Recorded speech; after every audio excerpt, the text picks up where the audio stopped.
Godzilla. The name alone is enough to strike fear in the hearts of beachfront property owners across the world. But with nearly 7 decades of films, cartoons, toys, comic books, the King of the Monsters has a heck of a long backstory. In fact, we're talking about the longest-running film franchise in history. Apologies, Mr. Bond. So here's everything you always wanted to know about Godzilla, but were afraid to ask. First off, a brief bit of context. Leaving aside American remakes, there have been 3 major Godzilla eras spanning over 30 films made by the legendary Japanese studio Toho. Each has their own take on the big guy, the other monsters, and the people they smush. Let's begin with what's been called the Showa series, which began in 1954 with the original Godzilla, or Gojira in Japanese, a portmanteau of their word for gorilla and whale. Now, in his first appearance, Gorilla Whale is 50 meters tall of wanton monster destruction, a rubber-suited manifestation of Japan's post-World War II nuclear paranoia. Now, up close, he's an unstoppable mashup of a bunch of different dinosaurs, except with bad halitosis. He's a creature with no regard for public works, power lines, or the icy cool presence of Raymond Burr. At the end of the film, Godzilla is taken down and destroyed, never to be seen ever again. At least until Toho saw the ticket sales. And in 1955, they released Godzilla Raids Again, where we find out that, in fact, we never saw that Godzilla again. Because there's a second Godzilla that looks and acts exactly like the original. And because the Japanese effectively lost the mechanism that killed the last Godzilla, they're now basically stuck with having a Godzilla in their life and should just make the most of it and move on. So as the Showa series develops, the Big G's popularity with audiences meant that he couldn't really stay a villain forever, so he had to become more expressive, approachable, almost even kind of nice. Eventually he starts saving people, saving the world, fighting off other monsters like Mothra or King Kong or a giant robot version of himself. The gorilla whale evolves in other ways too. He learns to dance. He learns to fly.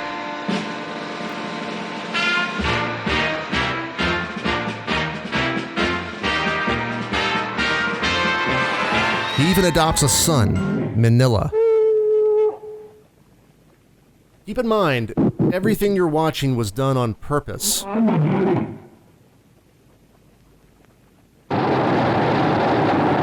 Now, the Showa era wraps up with 1975's Terror of Mecha Godzilla, and the series takes a 9-year hibernation before the second Godzilla era kicks off with 1984's Return of Godzilla. Much like Halloween 2018, the Heisei series ignores the continuity of all the films after the original from 1954 and picks back up with a new Godzilla that's leaner and meaner. His dorsal scales are sharper, he goes back to indiscriminate destruction with his atomic breath. It's a real problem. In fact, it turns out this Godzilla might have actually had something to do with stealing Pee-wee's bike. Now, in the Heisei era, the suits are more detailed, the radiation uber powerful, and the destruction is just spectacular. This run of films is known as the Versus era, and sure enough, this Godzilla has mad beef with everyone. From his old frenemy Mothra to an even bigger Ghidorah to a chunkier, spacier version of himself, the Heisei films are full of monster-on-monster fights, monster-on-robot fights, and monster-on-sentient plant fights. One aspect that's always consistent: ineffectual human intervention. Okay, brief sidebar. In 1998, after years of development, Hollywood makes their own Godzilla, this time spearheaded by Taco Bell, Edie's Ice Cream, and the director of Independence Day.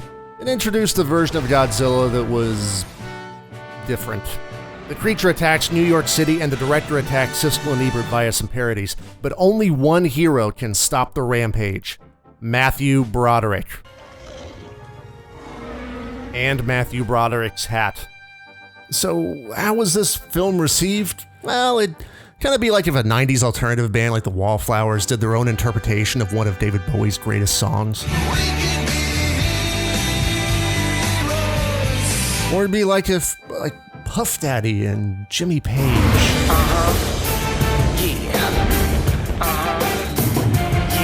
Never mind. So basically everyone rejected Hollywood's attempt. Toho Studios takes back the franchise. They launch into what's called the Millennium Era with a film called, sure enough, Godzilla 2000.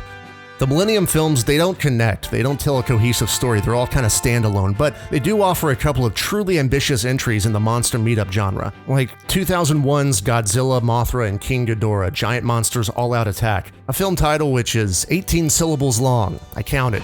The Millennium Era wraps up with a 50th birthday celebration for the old man in 2004's Godzilla Final Wars, where they get the old monster band back together for one last throwdown. Then the series lays dormant until the second American remake hits, Legendary Entertainment's 2014 hit Godzilla. This Godzilla's got everything. It's got Walter White with hair, Quicksilver, his wife the Scarlet Witch, fake Ra's al Ghul, Edward R. Murrow, Shape of Water, and Juliette frickin' Binoche. It also positions Godzilla as a good guy early on when he defeats creatures referred to as Mutos, then slinks back off to wait until the next film in what's being called the MonsterVerse, which also includes 2017's Kong Skull Island, the new Godzilla King of the Monsters, and next year's slugfest Godzilla vs. Kong. One more thing, in 2016, Toho kickstarted a new reboot series with a standalone film called Shin Godzilla, followed by several unconnected anime films, so they're still at it. Now, in the end, who is Godzilla? Well, basically, Godzilla is a giant lizard version of Tom Hardy. You admire him, you respect him, and you're completely terrified of him.